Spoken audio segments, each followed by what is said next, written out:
Hello दोस्तों, नमः शिवाय। दोस्तों, गीता जयंती आने वाली है। 2024 में जो गीता जयंती पड़ रही है वो 11 दिसंबर की पड़ रही है। सब प्रथम तो आपको गीता जयंती की बहुत बहुत शुभकामनाएं और बधाई। इस दिन को मोक्षदा एकादशी के नाम से भी जाना जाता है। जैसे कि नाम है मोक्षदा एकादशी। अगर आप गीता का पाठ करते हैं तो जीते जी जो है आपको मोक्ष की प्राप्ति होती है। मोक्ष का मतलब है मरना नहीं होता। मोक्ष का मतलब होता है जीते जी संसार की सुख सुविधाओं से दूर होकर अपने आत्मा में रमण करना। असली मोक्षदा इसी को कहते हैं। तो इस दिन जो है गीता जयंती पर आप गीता का पाठ जरूर करें। अगर गीता का पाठ नहीं कर सकते, क्योंकि आजकल लोग सब बिजी रहते हैं, कोई कहीं नौकरी करता है, कोई कहीं नौकरी करता है, तो कम से कम गीता की पुस्तक को उठाकर उसको माथे से लगाकर धूप दीप देने के बाद भगवान श्री कृष्ण के आगे एक देसी घी का दीपक जलाकर कुछ नैवेद्य चढ़ाकर आप जो है गीता का सार जरूर पढ़ लें। गीता हमें क्या सिखाती है?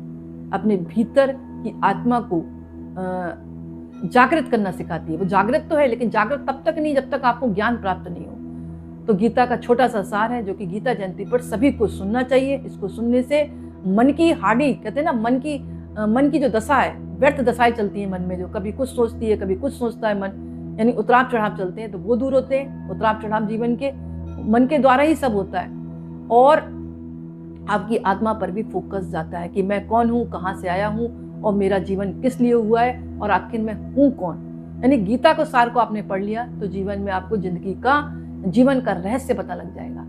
तो छोटा सा गीता का सार है। अगर पूरी गीता नहीं पढ़ सकते तो इसको आप एक एक लाइन इसकी ध्यान से पढ़ें। जैसे कि भगवान श्री कृष्ण कहते हैं, क्यों व्यर्थ की चिंता करते हो, किससे व्यर्थ डरते हो, कौन तुम्हें मार सकता है। आत्मा ना तो पैदा होती है ना मरती है।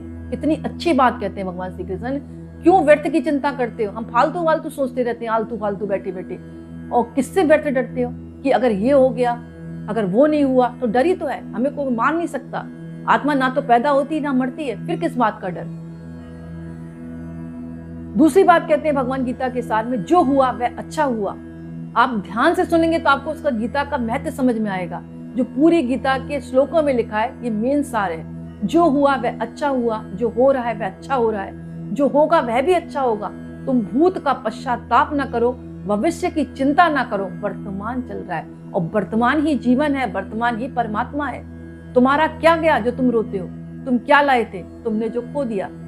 तुमने क्या पैदा किया था जो नाश हो गया? ना तुम कुछ लेकर आए थे, जो लिया यही धरती से लिया, जो दिया यहीं पर दिया, जो लिया इसी भगवान से लिया और जो दिया इसी को दिया। तो क्यों दुखी होते हो? खाली हाथ आए हो और खाली हाथ चले जाओगे। जो आज तुम्हारा है कल किसी और का होगा और परसों किसी और का होगा। तुम्हें इसे अपना समझकर मग्न हो रहे हो। बस यही प्रसन्नता तुम्हारे दुखों का कारण है। हम पूरा कुंठा मार के बैठ जाते हैं कि हमारे ही सब कुछ है, लेकिन नहीं, खाली हाथ आए हो।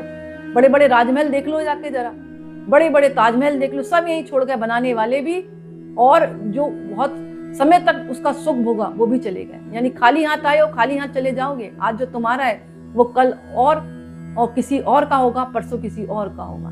बस इसे समझकर मग्न ना हो। बस यही प्रसन्नता तुम्हारे दुखों का कारण है। परिवर्तन संसार का नियम है। जिसे तुम मृत्यु समझते हो वही तो जीवन है। एक क्षण में तुम करोड़ों के स्वामी बन जाते हो, दूसरे ही क्षण में तुम दरिद्र हो जाते हो। मेरा तेरा, छोटा बड़ा, अपना पराया मन से मिटा दो, फिर सब तुम्हारा है, तुम सबके हो। ना ये शरीर तुम्हारा है ना तुम शरीर के हो। ये अग्नि जल वायु पृथ्वी आकाश से बना है और इसी में मिल जाएगा, परंतु आत्मा स्थिर है। फिर तुम क्या हो?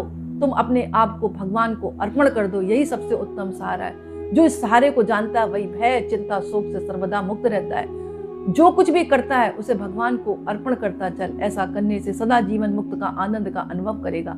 तो दोस्तों, गीता का सार है ये।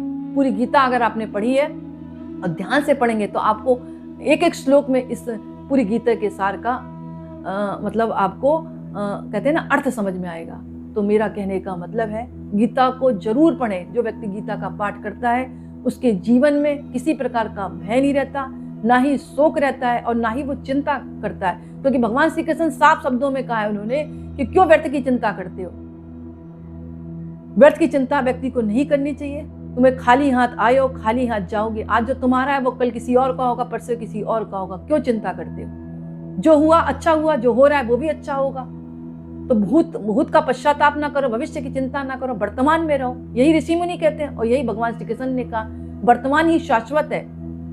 आप खुद ही सोचो, जो बीत गया वो वापस आएगा और आने वाला तो अभी आया नहीं है। अभी क्या है, आप गीता का सार सुन रहे हो, यही वर्तमान है और यही परमात्मा है। जो व्यक्ति वर्तमान में रहता है वही परमात्मा को प्राप्त कर सकता है। इसलिए आज के बाद कभी चिंता नहीं करना और ना ही किसी से डरना, क्योंकि तुम्हें ना कोई मार सकता है, आत्मा को ना कोई पैदा होती है और ना ही मरती है। वो तो सदैव परमात्मा की लौ की तरह पूरे ब्रह्मांड में व्याप्त है। आज तुम्हारे शरीर में, कल दूसरे शरीर में है, परसों तीसरे शरीर में है।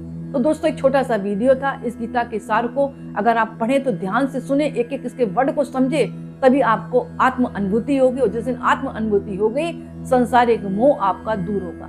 तो समय समय पर अपने मन की जो गंदगी है, मानसिक दशा को ठीक रखें। मानसिक दशा ठीक रहेगी तो आपकी शारीरिक दशा अपने आप ही ठीक होगी। जितनी भी बीमारी है वो मन से सोचने के कारण होती है, क्योंकि मन में हमने इतनी गंदगी भर रखी है।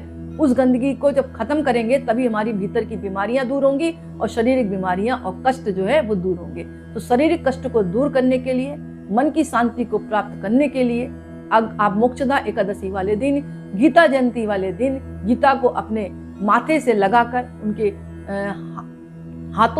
अपने हाथों से नमन करके और धूप दीप देने के बाद गीता के सार को जरूर सुने। और इस गीता के सार को एक कान से सुना, दूसरे कान से निकाल दिया, ऐसा नहीं। उसकी एक एक लाइन पर आप फोकस करें, तब आपको असली ज्ञान प्राप्त होगा कि आत्मा है क्या। क्योंकि आत्मा को कोई देख नहीं पाया। आत्मा एनर्जी है और एनर्जी सब जगह व्याप्त है। तभी भगवान श्री कृष्ण ने कहा, ना ही उसको काट सकता है, ना ही उसको जलाया जा सकता है, ना ही गीला करा जा सकता है। तो फिर तुम्हारे शरीर में ऐसी अद्भुत शक्ति मौजूद है, तो तुम व्यर्थ चिंता क्यों कर सकते हो। ना तो तुम्हें कोई मार सकता है और ना ही तुम्हें कोई पैदा कर सकता है। शरीर पैदा होते हैं, आत्मा ना पैदा होती है और ना ही मरती है। वो शरीर के माध्यम से वो अपने कर्मों के आधार पर जन्म जो है मनुष्य को लेने देती है।